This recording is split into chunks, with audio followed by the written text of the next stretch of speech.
Hello world, welcome to the 169th climate change emergency protest here in Gettysburg, Pennsylvania. I'm out at the Eternal Peacelight, which is a dedication by Franklin Roosevelt, the president, one of the presidents of the United States back in the 1930s. He dedicated this in 1938 to commemorate the reunion of the Civil War veterans from the 1913 reunion of the 50th anniversary commemoration of the Battle of Gettysburg back then. So, which was North versus South, and we were more divided than ever, but hopefully we will get it together and see a common cause that is coming up that I'll talk about in this talk. Okay, so this is number 169, Climate Change Emergency Protest, and on March 11th will be the 170th Climate Change Emergency Protest, stuttering here today. The second report by the IPCC, it's the United Nations report, Intergovernmental Panel on Climate Change, reported that in August there was a code red for humanity, meaning they're in dire straits of going into extinction. That report in August was unheeded by the media, as well as most everyone in the world, as well as people in the United States for sure. This report that just came out in February is the last warning. These are their own quotes. Last warning for humanity. Next time will be too late to avoid catastrophe. Any delay will miss a brief and closing window. 3.6 billion people right now are in the middle of a climate change, being affected by climate change. 3.6 billion, half the world's population. We are soon to enter a kill zone with climate change. Meaning that it's going to get to the point that things are spinning so out of control, we as humans and species in general on Earth will not be able to survive. We're cranking out, this oil and gas and coal out of the ground, which was the previous killers of, the extinction killers, carbon dioxide in the atmosphere, and we're doing it again, except we're doing it at a rate that's so much faster than all the previous extinctions. So there's no getting away from it, at that point where things start spinning out of control and you're in the kill zone. Fires, floods, drought, tree deaths, wildfires, peat drying up, which then will lead to fires. Ocean venting off heat, acidifying oceans. It's down to 8.05 pH right now, which is getting acid. And I think at 7.9, all shell life can't create their shells. And they're having trouble now because it's killing off the pteropods, which is the basis of sea life. Creates creates acid in the atmosphere and rains down into the acid raining down or the carbon dioxide raining down into the oceans becomes carbonic acid. Now I got it. So the pteropods, I said, are in danger with the carbonic acid in the oceans. You end up with glacier melt. At that point, we're having it now. We're seeing warnings from the Thwaites Glacier that they're about to crack open and put massive amount of ice into the oceans. Sea level rise, food and water shortages, plate tectonic shifts, volcanoes and earthquakes. What they're predicting is a true hellscape. And if I'm sounding unenthused right now, it's because I am way beyond any possible ability to see that we're going to get out of this the way we're behaving as a society, and I mean all humans, but especially the United States here. So it's a true hellscape. This summer should be the summer of fire coming up, 2022. There's a lack of media coverage concerning the report, total lack. I saw on all three major networks in the United States, they spent 23 seconds on average each reporting about the end of all life on Earth.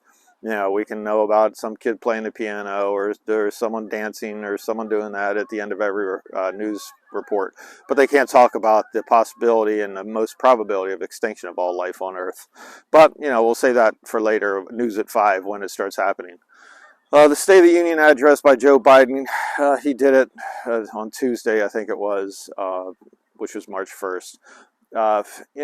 This is ridiculous.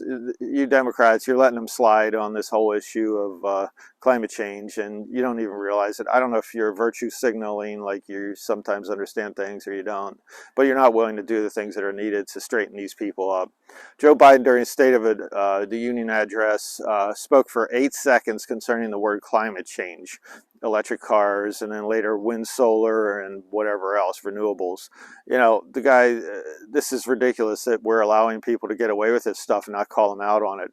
He deliberately did not report about climate change or the report or anything like that. There's no laid out plan to save us. We have no plan to save us. We're dead ahead, hitting the iceberg now, and we're going to sink like the Titanic. Okay, basically what's happening right now, we're supposedly at 1.2 degree increase since 1880 that they're using that as a baseline, which is a whole discussion in itself. But let's take them at their word, 1.2 degrees. At 2 degrees, basically all life begins to massively end. And it's not just right at 2 degrees. It's going to start happening now more and more and more, get worse and worse and worse. This is as good as it gets food-wise and everything else for everyone in the world. So if you're starving already, sorry, we're not going to help you. It can't get any better.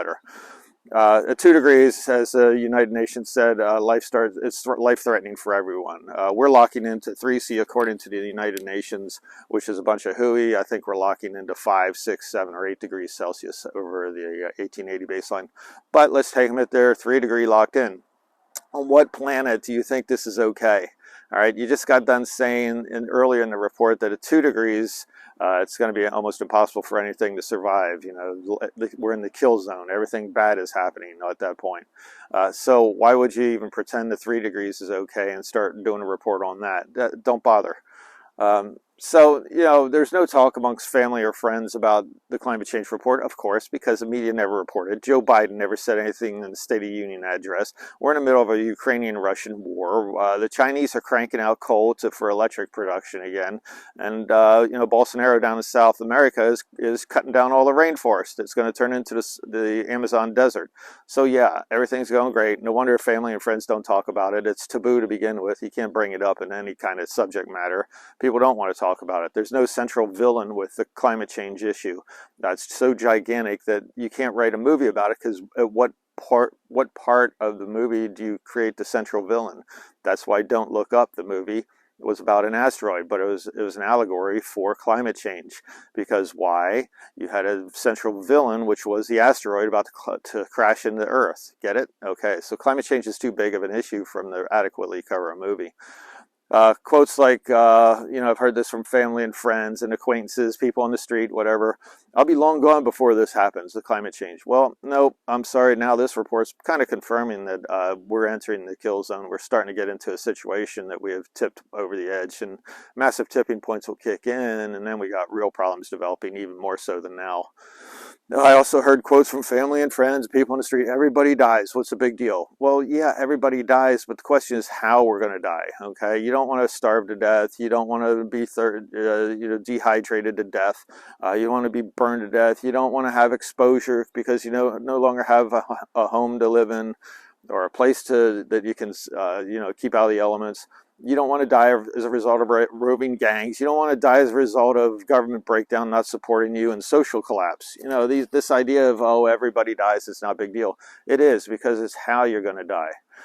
So I could give a lot of statistics. I could stay out here for an hour, 2 hours, and just give you statistics and bore you to death. But it is what it is basically a waste of time this second doing this on this report. It'd be like another hour long. You know, why is it just a few people that, you know, recognize there's even a problem? Well, a lot of it's because the media and the politicians aren't saying it, but a lot of it is willful. The people are scared to speak out about it, you know.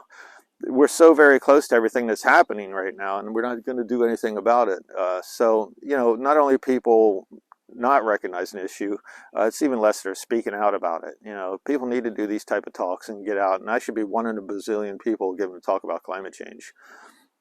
So you keep voting for these politicians around the world, and you're going to get the same thing unless they change totally, which you can't take that risk on them now.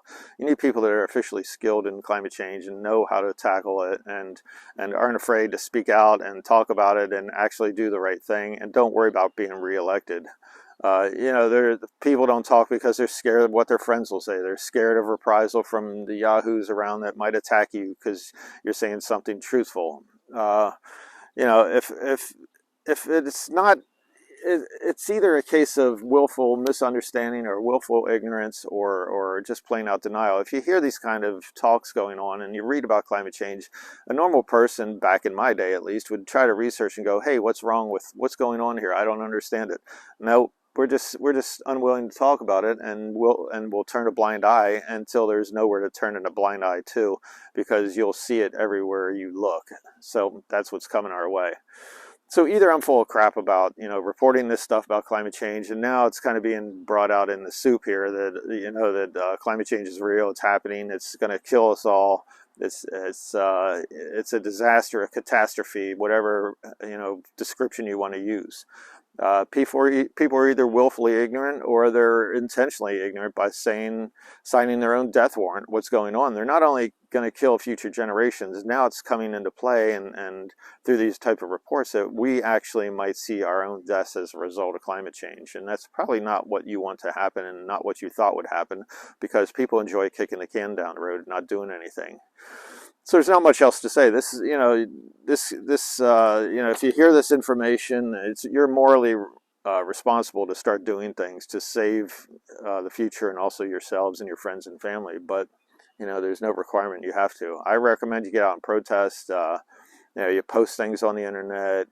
You do these broadcasts. You talk with family and friends. But truthfully, I don't think we're going to do anything. I think we're going to go right into this catastrophe, looking right at it and not seeing it. Sometimes you look at something that's right in front of you and you don't recognize how important it was.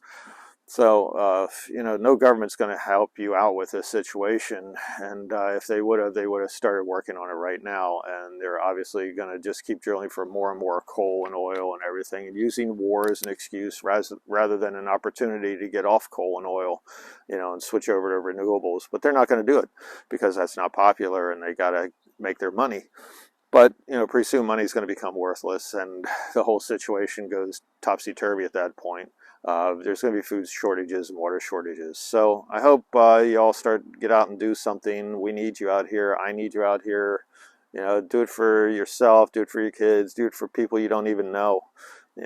But if you don't believe me about what's going on, check out IPCC, United Nations report on climate change. There's two parts now have been done out of 3. The third one comes out in April. I'll catch you next week. That'll be March 11th, and that'll be number 170.